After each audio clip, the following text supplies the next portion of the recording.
Good morning, everybody. I am Dr. Nitin Joshi, Professor in Urology with teaching experience of 25 years, working as consultant neurosurgeon in Panvel. Today we will discuss 12th rib bed incision in emergency. 12th rib bed incision is one of flank incisions used for exposure and exploration of kidney. It is actually posterolateral lumbar muscle cutting incision where rib is resected subperiosteally. 11th rib bed incision is also similar to 12th rib bed incision. 11th rib bed or 12th rib bed incision can be extrapleural or intrapleural and extraperitoneal or intraperitoneal. Indications for 11th or 12th rib bed incision are emergency nephrectomy like emphysematous pyelonephritis, gross interactable hematuria in renal cell carcinoma, where emergency nephrectomy is like life-saving called as salvage nephrectomy, or failed laparoscopic nephrectomy or graft resection after renal transplant. Second, that is emergency exploration of kidney for interactable uncontrollable hematuria for vascular repair or control or emergency life-saving nephrectomy. Third, partial nephrectomy in nephron sparing surgery for renal cell carcinoma. Fourth, partial nephrectomy for non-functioning one of the moiety of duplex system which may be associated with ureterocele or ectopic ureter. Fifth, pyeloplasty or ureterocalicostomy in case of PU junction obstruction, or anatrophic nephrolithotomy in case of Stagon calculus.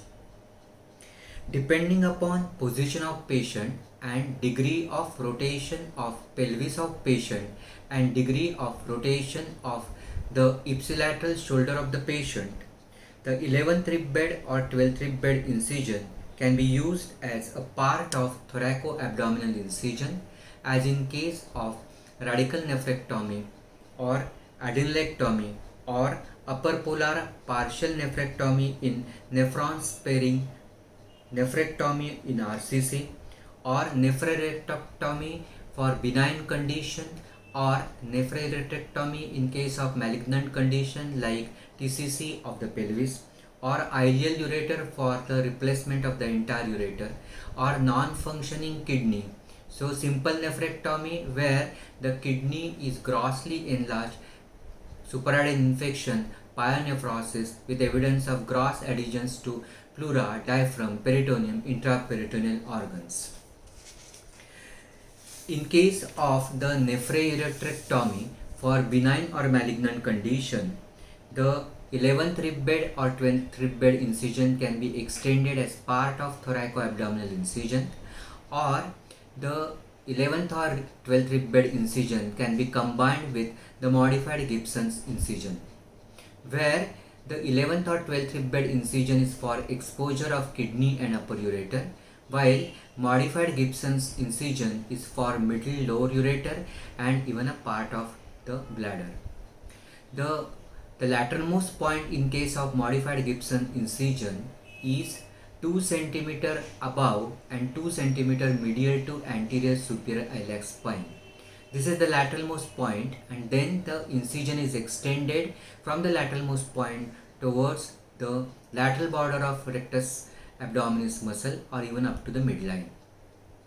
In case of the malignancy, that is the nephrectomy where you have to remove even the cuff of the bladder, this modified Gibson incision can be combined with the financial incision.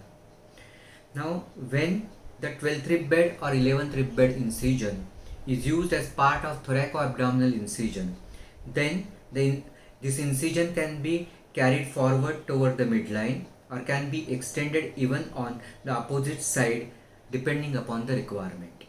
Now, when the incision is carried from 11th rib bed or 12th rib bed towards midline, when it approaches towards midline, that time one has to cut anterior rectus sheath, rectus muscle, posterior rectus sheath and even peritoneum.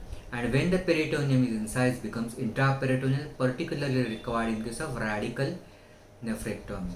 or when there's a gross adhesions resulting into the adhesion of the intraperitoneal organ to the peritoneum. And so even in case of simple nephrectomy, so as to avoid injury to this intraperitoneal organ, one may has to open peritoneum early.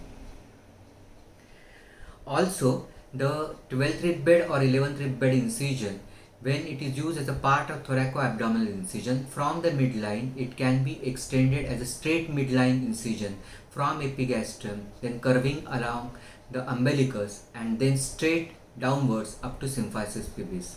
This again can be used in case of adenylectomy or radical nephrectomy or even ileal ureter. After suitable anesthesia, for easy and early identification of ureter in retroperitoneum, one can insert 6 French open-ended urethric catheter in lithotomy position to drain the bladder continuously and have adequate urine output monitoring. Periurethral catheterization is done by 14 French Foley's catheter in strict aseptic precaution. If the procedure is likely to be prolonged, then to prevent deep vein thrombosis, the crepe bandages are applied to the lower extremity in supine position. In supine position itself, the rib to be resected, that is 11th or 12th rib, is identified properly. The 10th rib is fused, 11th rib is floating, but the 12th rib can be rudimentary or absent. Now, in case of the right kidney, the kidney is related to pleura at level of 12th rib, while in case of left kidney, the kidney is related to pleura at the level of 11th and 12th rib.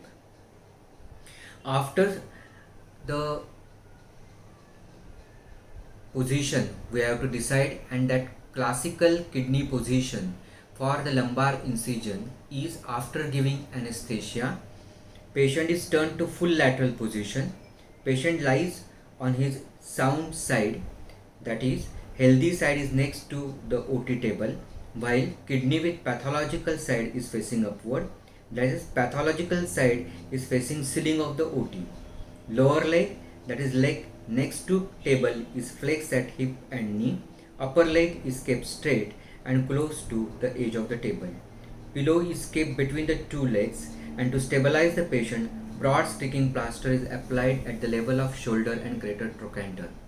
Due to presence of bony prominences at the level of the greater trochanter and the shoulder, prior to application of broad sticking plaster, initially they are protected by Gamgee pads. All the pressure points are protected by Gamgee pads, and also even the axilla is protected by the Gamgee pad so as to protect from the injury of brachial plexus. Patient is brought to close to the edge of the table with vertical back where surgeon is standing. Patient is positioned such that 12th rib lies on the kidney bridge. The kidney bridge is elevated to increase the space between the costal margin and iliac crest and put skin and muscles of anterior abdominal wall on stretch. One can give forward or backward lateral tilt for better exposure of the kidney. After elevation of the kidney bridge, one should monitor the BP. This is because in certain patients, after elevation of the kidney bridge, there can be fall in BP. This is because in certain patients, due to elevation of the kidney bridge, there can be compression of inferior vena cava, causing fall in the venous return, causing fall in BP. So if the fall in BP is significant, then some degree of the elevation of the kidney bridge is reduced. Once the proper position is given, then the parts are prepared, painted, draped, and then the cautery, suction, mops kept ready. With 20 number blade, incision is taken from the tip of 11th or 12th rib bed, extended backwards, that is posteriorly, for 4 to 5 centimeter, or incision can be extended even more depending upon requirement. Since pleura of lung comes down in relation with posterior periosteum of rib on posterior aspect of wound, incision is taken from the tip of rib towards back, thus protecting pleura. pleura descends down more in deep inspiration. While taking incision with 20 number blade from tip of rib to back with 20 number blade, the blade should grate upon the bone and it is then taken along the center of rib. This is because there is presence of neurovascular bundle present along the lower border of the rib. The incision is then deepened with cautery so as to cut all muscles present on the rib in one layer and expose the anterior periosteum of the rib. The muscles present on the rib are the latissimus dorsi superficially, below the latissimus dorsi is serratus posterior inferior, while along the upper and lower border of the rib are present the muscle fibers of intercostal muscle. The exposed anterior periosteum is then cut in the center, and then the incised anterior periosteum is then elevated with the periosteum elevator and is reflected upward up to the upper border of the rib and downward up to the lower border of the rib. The intercostal muscles which are inserted on upper and lower border of the rib are separated either by cautery or by Doyne's rib separator. The fibers of intercostal muscle from the upper border rib are separated from angle of the rib to the tip, that is from backwards to anterior, that is tip. These fibers of intercostal are inserted obliquely on the rib. Fibers of intercostal muscle from lower border of the rib are separated in similar fashion but in opposite direction. At the cartilaginous tip of the rib, there may be presence of strong muscular attachments. Once the tip of the rib is held with Alice forceps, the rib is separated from all its muscular attachment. Once the rib is separated from all its muscular attachment, then the rib is cut with the rib cutter, and thus the resection of the rib is subperiosteal resection of the rib. Because of this, there is exposure of the posterior periosteum. Posterior periosteum forms the second layer in posterior aspect of the wound. When the posterior periosteum is separated properly, accurately from the rib without perforation, then even underlying pleura gets protected automatically. When more backward extension of incision is required, then like donor nephrectomy in renal transplant, MOP is pressed on the posterior aspect of the wound to prevent injury to pleura during extension of incision backward. Typical 11th rib bed or 12th rib bed incision shows 3 layers, anteriorly as well as posteriorly. The first layer on the posterior aspect shows the latissimus dorsi, below that is serratus posterior inferior, and the anterior periosteum of the rib. On the posterior aspect, second layer is formed by posterior periosteum of the rib, while the third layer in the posterior aspect is formed by diaphragm. While on the anterior aspect of the wound, the 3 layers, the first layer is external oblique, second layer is internal oblique, while the third layer on the anterior aspect is the transversus abdominis muscle. Thoracolumbar or dorsolumbar fascia is present just below the tip of the 12th rib. Now the rib has been already resected, so the tip is also removed, so one can see the thoracolumbar fascia. Due to splitting of thoracolumbar fascia, space can be created. The first and 2 second finger, that is middle and the index finger, is then inserted to create some retroperitoneal space. These 2 fingers are inserted in retroperitoneal space, and then the posterior peritoneum, parietal peritoneum, not posterior, parietal peritoneum, which is lining the undersurface of the muscles of anterior abdominal wall, are stripped off or mobilized from the undersurface of the muscles of anterior abdominal wall, and whatever is the stripped off peritoneum is then pushed medially. The muscles of anterior abdominal wall, as we have seen, is external oblique, internal oblique, and transversus abdominis muscle. These muscles, while cutting, initially they are stretched and tented up, and then they are cut. The muscles which are to be cut are initially stretched and tented.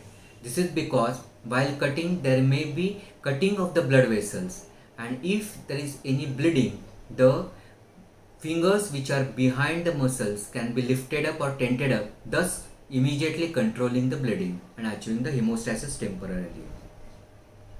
The neurovascular bundle is present between internal oblique and transversus abdominis muscle.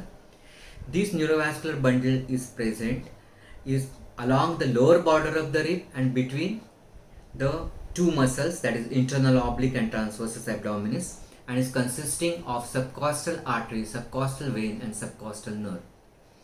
Whenever the subcostal artery and subcostal vein comes across while cutting the muscles, that is while taking the incision, they can be identified, ligated and cut. But every effort should be taken so as to protect the subcostal nerve. This is because if the subcostal nerve is injured accidentally, then post-operatively there will be muscular weakness, paresis, paralysis of muscle, causing post-operative incisional hernia. After cutting muscles of anterolateral wall, access can be improved posteriorly by carefully incising lowermost diaphragmatic fibers as far posterolaterally as possible and then pushing pleura superiorly. Now the step of dissection in the retroperitoneum so as to mobilize Gerota's fascia and its contents from the posterior abdominal wall.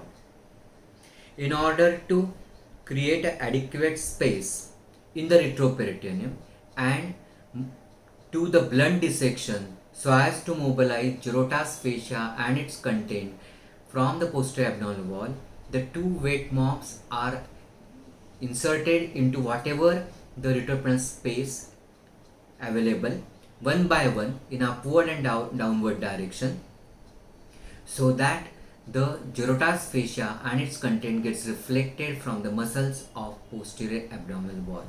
The muscles of posterior abdominal wall are the aponeurosis of the transversus abdominis muscle, latissimus quadratus lumborum and psoas major. The psoas major muscle is the medial most, and on the psoas major muscle there will be presence of ureter. With the sponge and Holting forceps, cleavage plane is identified between the peritoneum posterolaterally and the Gerota's fascia medially. There will be presence of extraperitoneal fat between this cleavage plane. So with the sponge and Holting forceps, this extraperitoneal fat is dissected so that the peritoneum gets reflected away from the Gerota's fascia. The ureter is identified on the psoas muscle, which is whitish, non-pulsatile, non-branching tubular structure with presence of its blood supply in its periureteric adventitial fatty sheath. With the help of vascular tissue Holting forceps and mixture, the dissection is done on the either side of the ureter to isolate and hook the ureter with infant feeding tube. With the infant feeding tube, the hooked ureter is lifted up so as to give traction, so that whatever is the tissue bands which are holding the ureter from the bed, they can be cut or mobilized with the tip of the finger so as to mobilize the ureter upward and downward direction depending upon the requirement. Except for radical nephrectomy, kidney is mobilized by opening Gerota's fascia longitudinally, and opening Gerota's fascia longitudinally is the first step of mobilization of kidney. Once the exploration and the purpose is served, then while closing the wound flank incision, that is 11th rib bed or 12th rib bed incision, lowering of the kidney bridge for proper approximation muscles is mandatory. Thank you very much.